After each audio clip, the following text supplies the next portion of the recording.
गोरखपुर में महाराणा प्रताप शिक्षा परिषद के 92वें संस्थापक सप्ताह समारोह का समापन कार्यक्रम आयोजित किया गया, जिसमें मुख्य अतिथि के रूप में प्रतिभाग कर सीएम योगी ने 800 विद्यार्थियों को ट्रॉफी, पदक और नकद पुरस्कार से सम्मानित किया। कार्यक्रम का आयोजन महाराणा प्रताप इंटर कॉलेज में हुआ, जिसमें सीएम के साथ नोबेल पुरस्कार विजेता कैलाश सत्यार्थी भी मौजूद रहे। कार्यक्रम को संबोधित करते हुए सीएम योगी ने कहा, जीवन में लक्ष्य का होना बहुत जरूरी है, सभी को ईमानदारी से काम करना चाहिए। द्वितीय वर्ष दिग्विजयनाथ स्नातकोत्तर महाविद्यालय सभी विद्यार्थियों को, यहाँ के शिक्षकों को आज उनका आशीर्वाद भी और उनका मार्गदर्शन भी प्राप्त हो रहा है। साथ साथ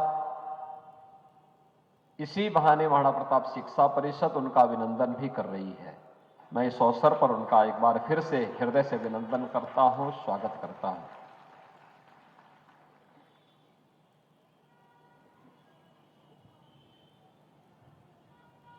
वास्तव में श्री कैलाश सत्यार्थी जी का जीवन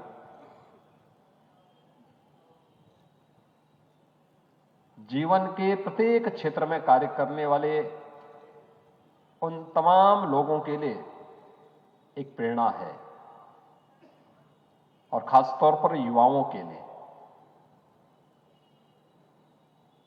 जो किम कर्तव्य विमूढ़ किसी स्थिति में रहता है, बहुत बार असमंजस की जिस स्थिति में रहता है,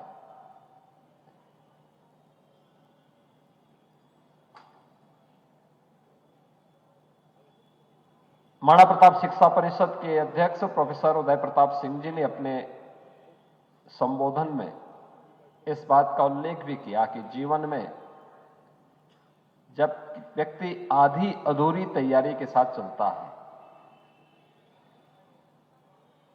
बिना किसी एक्शन के वह आगे बढ़ता है, बिना किसी विजन के वह किसी लक्ष्य को प्राप्त करने की दिशा में आगे बढ़ता है, एक कंफ्यूजन की स्थिति प्राप्त होती है। लेकिन युवाओं के लिए, खासतौर पर जिन लोगों के मन में कोई कंफ्यूजन है,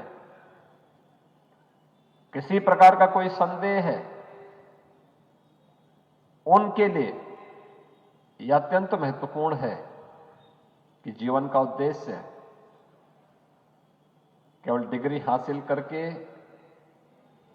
नौकरी प्राप्त करना ही नहीं, बल्कि एक विराट क्षेत्र है। पूरी ईमानदारी के साथ, पूरी निष्ठा के साथ व्यक्ति जब प्रयास करेगा तो सफलता तो अवश्य प्राप्त होगी। और यह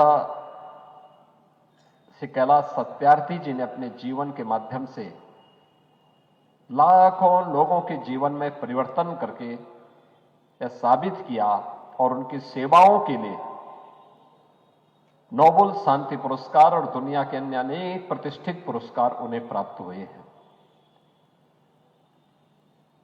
समाज सेवा भी एक बहुत विस्तृत क्षेत्र है,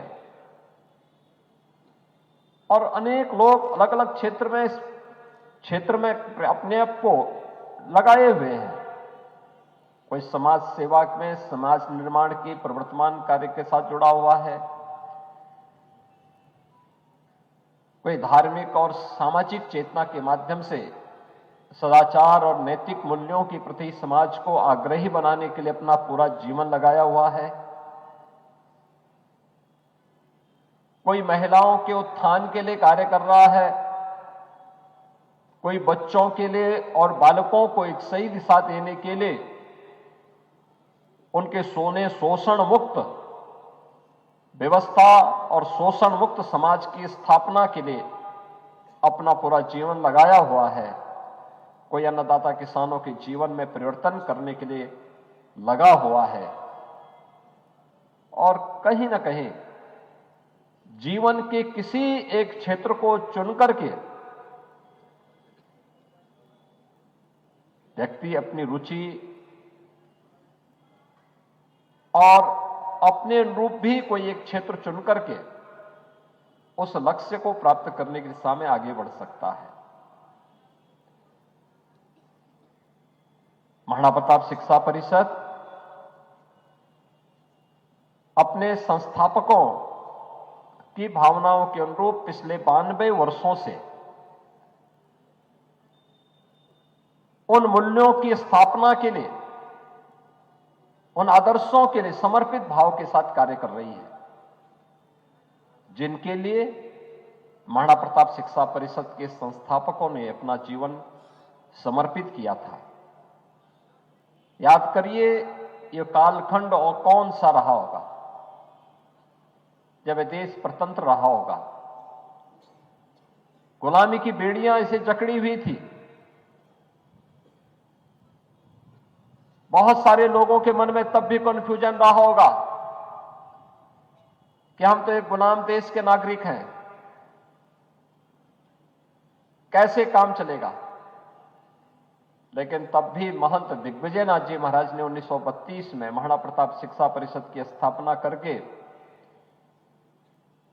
युवाओं के सामने एक लक्ष्य रखा कि गुलामी से की बेड़ियों से मुक्ति का माध्यम कोई और नहीं बन सकता, बल्कि उसके लिए एक आदर्श हमारे सामने होगा महाराणा प्रताप का।